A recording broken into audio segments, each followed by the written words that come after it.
Attention mga SSS pensioners, second tranche 1,000 pesos pension increase.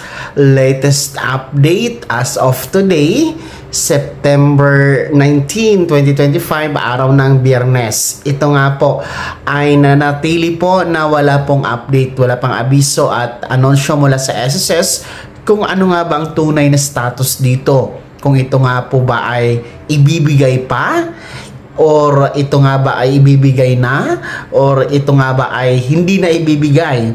So wala talaga siyang status no na update as of now. Kaya manatiling nakatutok po no, dahil yan po ang ating pagkaabangan mga ka-vlogs, sapagkat marami kasi ang nagbabalita na di umano ibibigay na.